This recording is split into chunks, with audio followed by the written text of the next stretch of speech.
Hello guys, मैं लीना कुमारी आप सभी का स्वागत है आपके channel tension free paper time में। बच्चों कैसे हैं आप? आई होप आप सभी अच्छे होंगे और अच्छे से प्रिपरेशन कर रहे होंगे। सो बच्चों, आज की क्लास में हम डिस्कस करने वाले हैं 10th क्लास की बुक का 4th चैप्टर का 3rd भाग डिस्कस करने वाले। लास्ट क्लास नहीं देखी तो डिस्क्रिप्शन और आई कार्ड पर लिंक मिल जाएगी, आप वहाँ जाकर देख सकते हैं। वीडियो पर पहली बार है तो प्लीज़ लाइक शेयर सब्सक्राइब करें। ऐसे इन्फॉर्मेटिव वीडियोज़ चैनल पर आपको मिलते रहते हैं। जो चलते हैं अपनी क्लास की ओर समझते हैं सहजीवी पर्यटन उत्पाद। ये पर्यटन उत्पाद प्राकृतिक और मानव निर्मित संसाधनों का सबसे अच्छा मिश्रण है। सहजीवी जो है बच्चों, वो एक तरीके से पर्यटन उत्पाद में प्राकृतिक और मानव निर्मित, प्रकृति क्या है वो आप सभी को पता है कि नेचर की देन है, जो गॉड की देन है। और मानव निर्मित चीज़ें क्या है? मानव निर्मित चीज़ें वो है जो प्रकृति का यूज़ करते हुए ऐसे संसाधनों का उत्पादन करना जिससे मनुष्य अपना जीवन जी सके। तो प्राकृतिक और मानव चीज़ों का एक अच्छा उदाहरण या अच्छा मिश्रण है क्या? सहजीवी।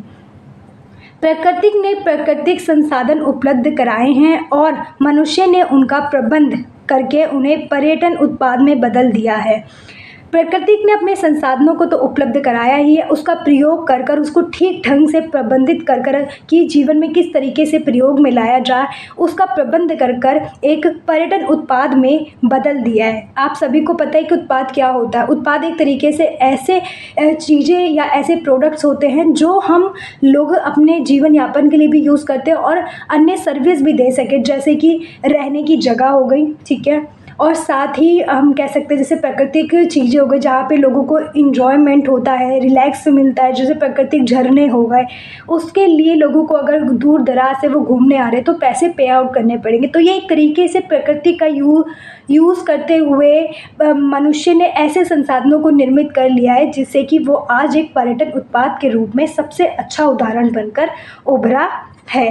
राष्ट्रीय उद्यान, वन्य जीव अभ्यारण्य, समुद्र पार्क सहजीवी पर्यटन उत्पाद के अच्छे उदाहरण हैं। ये कुछ ऐसे उदाहरण हैं जो प्रकृति को मानव ने इस तरीके से निर्माण किया है कि आज वो एक पर्यटन उत्पाद के रूप में उभर कर आया है। और सबसे अच्छा उदाहरण राष्ट्रीय उद्यान, समुद्र पार्क, वन्य जीव अभ्यारण्य, जिसे देखने के लिए भारी मात्रा में दूर देशों से लोग आते हैं और हमारे देश का जो मूल निवासी है वो भी वहाँ पर घूमने फिरने जाता है। और इस तरीके से ये एक सबसे अच्छा उदाहरण है। इसे और अच्छे से समझते हैं उदाहरण की सहायता से।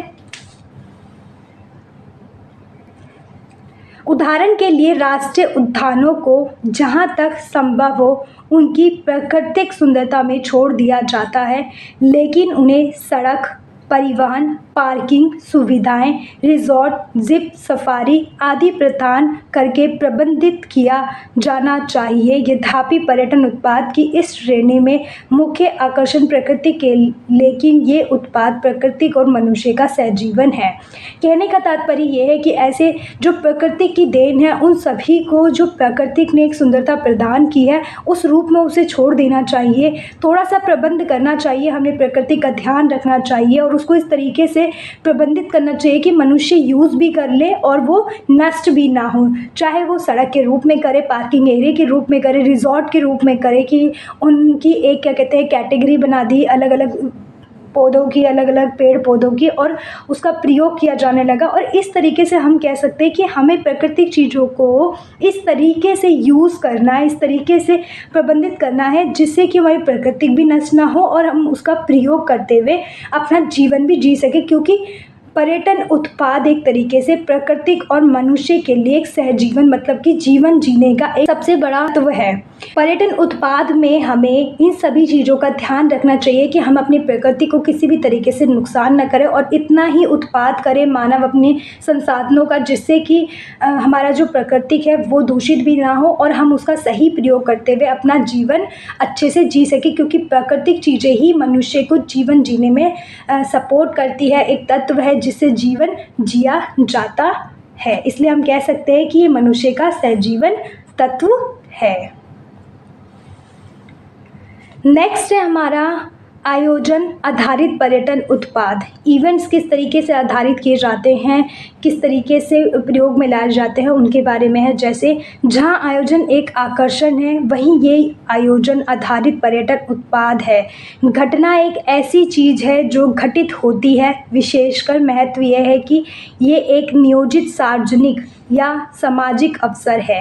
कहने का तात्पर्य ये है कि बच्चों जो आयोजन है वो इस तरीके से आकर्षण का एक केंद्र बिंदु है जिससे कि पर्यटन एक तरीके से पर्यटकों को अपनी ओर आकर्षित करता है। कहीं पे भी इवेंट्स रखा जाता है, चाहे वो सार्वजनिक हो या समाज के लिए हो, वो एक अच्छा उदाहरण के रूप में लोग उससे आकर्षित होकर घूमने फिरने आते हैं। वो एक अच्छा और एक ऐसा उदाहरण है जो पर्यटकों को रोजगार प्रदान कराता है। तो हम कह सकते हैं कि इवेंट्स भी आज एक पर्यटन उत्पाद के रूप में उभर कर आया है। कार्यक्रम पर्यटकों को दर्शक के रूप में या कार्यक्रम में भाग लेने वाले के रूप में आकर्षित करते हैं। कभी कभी ये दोनों हो सकते हैं। ओलंपिक, फुटबॉल, विश्व कप जैसे खेल आयोजन कार्यक्रम आधारित पर्यटन उत्पाद है। बच्चों कहने का तात्पर्य ये जो कार्यक्रम जो इवेंट्स रखे जाते हैं वो सारे के सारे पर्यटकों के लिए एक तरीके से आकर्षण का केंद्र बनते हैं। इसमें डायरेक्ट और इनडायरेक्ट दोनों वे में जो पर्यटक है और जो पर्यटक नहीं है और वहाँ का मूल निवासी है दोनों ही इसमें भाग लेते हैं, जिससे कि ये जो आयोजन है वो एक तरीके से लोगों को अपनी ओर आकर्षित करता है और वहाँ के लोगों को रोजगार प्रदान करता है। जैसे कि ओलंपिक, फुटबॉल, विश्व कप ऐसे इवेंट्स या आयोजन कार्यक्रम हैं जो एक पर्यटन उत्पाद के रूप में उभरते हैं, क्योंकि इसे खेलने के लिए, इसे स्थापित करने के लिए लोगों की ज़रूरत होगी। लोग आएंगे, वहाँ पे सीटों की ज़रूरत होगी, वहाँ पे जो एंट्री होगी वहाँ पर फ्री नहीं होगी, तो वो कहीं ना कहीं जो उसका प्रबंध किया जाएगा, उसको दिखाया जाएगा, वो एक तरीके से पर्यटकों को आकर्षित भी करेगा और लोग उसमें घूमने, उसमें पार्टिसिपेट लेने के लिए आएंगे, जिससे कि एक पर्यटन उत्पाद के रूप में उभर कर आता है। उदाहरण से समझते हैं। अहमदाबाद में पतंगबाजी पर्यटकों को व प्रतिभागियों और दर्शकों दोनों के रूप में आकर्षित करती है। अहमदाबाद के अंदर एक ऐसा इवेंट चलता है जहां पर पतंगबाजी की जाती है। यहां पर पर्यटक और जो प्रतिभागी है, जो भाग ले रहे हैं और जिन्होंने भाग नहीं लिया है और पर्यटक है, वो सभी दर्शक हमारे आकर्षित होते हैं पतंगबाजी से।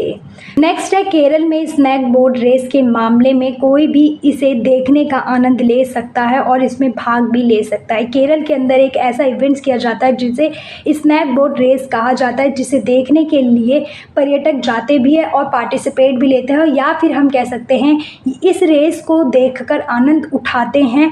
ये वो प्रक्रिया है जो हमारी इवेंट पर्यटन उत्पाद का एक सबसे बड़ा उदाहरण है, जो पर्यटकों को डायरेक्ट और इनडायरेक्ट वे में आकर्षित करती है और पर्यटक यहाँ घूमने फिरने जाता है। नेक्स्ट है साइट आधारित पर्यटन उत्पाद। जब कोई आकर्षण स्थान या स्थल होता है तो वह स्थल आधारित पर्यटन उत्पाद होता है। साइट आधारित पर्यटन उत्पादों के उदाहरण ताजमहल, कन्याकुमारी में सूर्य, हिमालय में सूर्योदय, बर्फ से ढकी चोटियाँ आदि। साइट आधारित एक तरीके से एक ऐसा उदाहरण है जहाँ पर पर्यटक उस स्थल या फिर स्थान से आकर्षित होकर घूमने फिरने जाता है, उसे हम साइट आधारित पर्यटन उत्पाद कहते हैं। उदाहरण के लिए जैसे ताजमहल, कन्याकुमारी में सूर्य, हिमालय में सूर्य उदय होते हुए देखना, बर्फ से ढकी चोटियों का आनंद लेना। ये कुछ ऐसे स्थल या स्थान हैं जहाँ पर पर्यटक अपने आप को रोक नहीं पाता और घूमने के लिए निकल पड़ता है। इसे हम साइट आधारित पर्यटन उत्पाद कहते हैं। नेक्स्ट है भारत के प्राकृतिक पर्यटन उत्पाद। अब हम पढ़ने वाले भारत में जो भी प्रकृति की देन से पर्यटन उत्पाद के रूप में उभर कर आए हैं उनके बारे में हम पढ़ने वाले हैं। जैसे कि समुद्र तट पर्यटन। उदाहरण के लिए गोवा के समुद्र तट जहां जल क्रीड़ा आदि गतिविधियां होती है। अगर हम प्राकृतिक पर्यटन उत्पाद का सबसे अच्छा उदाहरण देखें तो समुद्र तट है जो पर्यटन को अंदर पर्यटकों को आकर्षित करता है। जैसे गोवा सबसे अच्छा उदाहरण है जहां पर समुद्र तट है, जहां पर लोग घूमने फिरने आते हैं, जल क्रीड़ाएँ करते हैं और वहां का आनंद उठाते हैं। नेक्स्ट है भारत के मानव निर्मित पर्यटन उत्पाद। हम पढ़ने वाले भारत में ऐसे कौन से मानव निर्मित संसाधन हैं जैसे मानव ने बनाया है, आज वो पर्यटन उत्पाद के रूप में, पर्यटन एक यात्रा उसके रूप में एक उत्पादन, एक सर्विस के रूप में उभर कर आया है, उसे हम समझते जैसे मानव द्वारा निर्मित चीज़ें जो मानव ने बनाई हैं। स्मारक ताजमहल, लाल किला, फतेहपुर सीकरी आदि और भी चीज़ें इसमें शामिल है, जैसे संग्रहालय, मेले, त्योहार, संगीत, नृत्य, हस्तशिल्प मतलब हाथ से बनी चीज़ें, थीम पार्क, चित्र आदि। ये वो सारी चीज़ें हैं बच्चों जो मानव ने अपने द्वारा निर्मित किया है प्राकृतिक चीज़ों का यूज़ करते हुए, जिससे कि वह अपना सहजीवन जी सके और साथ ही इंजॉयमेंट कर जी सके, अपनी चीज़ों को एक्सप्लेन अच्छे से कर पाए, वो सारी चीज़ें और अपना जीवन अच्छे से यापन कर सके। वो सारी चीज़ें हमारी मानव निर्मित संसाधन के अंतर्गत आती है और ये सारे उसके उदाहरण है। नेक्स्ट है भारत के सहजीवी पर्यटन उत्पाद। राष्ट्रीय उद्यान कार्बनेट नेशनल पार्क उत्तराखंड। ये कुछ सहजीवी जो प्राकृतिक और मानव द्वारा इस तरीके से प्रबंधित किए गए हैं जिससे कि मनुष्य अपना जीवन में जी सके और प्रकृति को नुकसान भी ना पहुँचे। नेक्स्ट है भारत के घटना आधारित पर्यटन उत्पाद। इवेंट आधारित पर्यटन उत्पाद जैसे होली, बरसाना, दशहरा, मैसूर रथ यात्रा, पुरी कुंभ मेला आदि। ये कुछ ऐसी घटनाएं जिनके पीछे कोई ना कोई एक स्टोरी छिपी है। जैसे होली के पीछे एक स्टोरी छुपी हुई है, जैसे होली पर बुराई पर अच्छाई की जीत। बरसाना में होली खेली जाती है, उसके पीछे भी राधा रानी का एक प्रेम, एक भाव है, उसमें भी एक स्टोरी है। दशहरा भी एक ऐसा ही एक उदाहरण है, बुराई पर अच्छाई की जीत। मैसूरी रथ यात्रा में भी एक ऐसी यात्रा जो बहुत ही प्रभावित प्रेम भाव उत्पन्न करती है, विश्वास उत्पन्न करती है। ऐसे कुंभ मेला है जो भगवान शिव से जुड़ा हुआ है, उसके पीछे भी एक घटना आधारित है। मतलब कि वो सारी धर्म, आस्था या फिर इवेंट्स जो एक इवेंट के रूप में इसलिए उभर कर आए क्योंकि उसके पीछे कोई ना कोई स्टोरी जुड़ी हुई है, एक घटना जुड़ी हुई है। वो सारी घटना आधारित पर्यटन उत्पाद के अंतर्गत आते हैं। नेक्स्ट है हमारा भारत के स्थल आधारित पर्यटन उत्पाद। ताजमहल, असम, दार्जिलिंग में चाय बागान, बर्फ़ से ढके हिमालय पर्वत, रेत के टीले, जैसलमेर। ये कुछ ऐसे स्थल आधारित पर्यटन उत्पाद के उदाहरण हैं जहाँ पर भारी मात्रा में भारत के लोग या बाहर के विदेशी लोग यहाँ पर घूमने फिरने जाते हैं। ये कुछ उदाहरण दिए गए हैं स्थल के। नेक्स्ट है हमारा यूनेस्को विश्व धरोहर स्थल। यूनेस्को चाहता है कि सांस्कृतिक और प्राकृतिक विरासत की पहचान, सुरक्षा और संरक्षण को प्रोत्साहित किया जाए। यूनेस्को चाहता है कि जो विश्व के अंदर सांस्कृतिक और प्राकृतिक चीज़ों की और जो हमारे पूर्वज चीज़ें हैं जिसे हम विरासत की चीज़ें कहते हैं, उनकी पहचान रखी जा सके, उन्हें सुरक्षित रखा जा सके और संरक्षित मतलब कि ठीक ढंग से उसे आज भी पहले जैसा बना हुआ या उस चीज़ों को बहुत अच्छे से रखा जाए कि वो नष्ट ना हो, उसको प्रोत्साहित किया जाए, उसको ध्यान से रखा जाए। वो सारे चीज़ें हमारी क्या चाहती है, यूनेस्को चाहती है। दुनिया भर में मानवता के लिए उत्कृष्ट मूल्य माना जाता है। ये सारे जो पहचान होती है, हमारी संस्कृति, हमारी प्राकृतिक, हमारे विरासत की चीज़ें, वो सारी कहीं ना कहीं मानवता के लिए एक मूल्यवान चीज़ है जिसे यूनेस्को सजा कर रखना चाहती है, जिसे दूर देश से दुनिया देखने के लिए आती है और हमारे भारत के इतिहास के रूप में संरक्षित कर रखना चाहती है। कौन? यूनेस्को। नेक्स्ट है 1972 में यूनेस्को के सामान्य सम्मेलन ने भारतीय उत्साह के साथ एक प्रस्ताव अपनाया जिससे विश्व सांस्कृतिक और प्राकृतिक विरासत की सुरक्षा से संबंधित सम्मेलन का निर्माण हुआ। कहने का तात्पर्य बच्चों ये है कि यूनेस्को ने 1972 में एक प्रस्तावना अपनाया जिसमें विश्व सांस्कृतिक और प्राकृतिक विरासत दोनों को सुरक्षित रखा जा सके, एक ऐसा सम्मेलन बनाया। इस सम्मेलन का मुख्य उद्देश्य विश्व विरासत को सांस्कृतिक और प्राकृतिक दोनों पहलुओं में परिभाषित करना था। सदस्य देशों से उन स्थलों और स्मारकों को सूचीबद्ध करना जो असाधारण रुचि और सार्वभौमिक मूल्यों के हैं, जिनकी सुरक्षा सभी मानव जाति के लिए चिंता का विषय है और भविष्य की पीढ़ियों के लिए उन सार्वभौमिक खजानों की सुरक्षा में योगदान देने के लिए है। सभी राष्ट्रीय और लोगों के बीच सहयोग को बढ़ावा देना। बच्चों, कहने का तात्पर्य ये है कि यूनेस्को का सबसे बड़ा उद्देश्य इस प्रस्तावना को पारित करना इसलिए था कि वह अपनी विरासत, जो भी हमारी सांस्कृतिक और प्राकृतिक चीज़ें हैं, उस विरासत को हम किसी भी तरीके से नुकसान ना पहुँचाए। और इस सम्मेलन में जितने भी देश सम्मिलित होंगे, जितने भी लोग, या हम कह सकते हैं जितने भी देश विदेश इसमें सम्मिलित होंगे, वहाँ के जो लोग हैं वो ऐसे खजानों या ऐसी असाधारण रुचि जो पर्यटकों को आकर्षित भी नहीं करती, यूज़ भी नहीं होती, ऐसी चीज़ों को सूचीबद्ध कर कर उसको ख़त्म करना या उसका प्रयोग किसी और अच्छे ढंग से प्रयोग करना था, कि जिससे कि हमारी प्राकृतिक और सांस्कृतिक दोनों को नुकसान ना हो और हमारी जो विरासत चीज़ें हैं वो किसी भी तरीके से ख़त्म ना हो या लुप्त ना हो। ऐसा इस प्रस्तावना या इस यूनेस्को का उद्देश्य था कि एक ऐसा प्रस्ताव पारित किया जाए जिसमें बहुत सारे देश विदेश सम्मिलित हो और ऐसे प्राकृतिक और सांस्कृतिक चीज़ों का यूज़ ना करें जिससे कि हमारी प्राकृतिक और संस्कृति नष्ट होती है। और इसका मुख्य उद्देश्य यही था।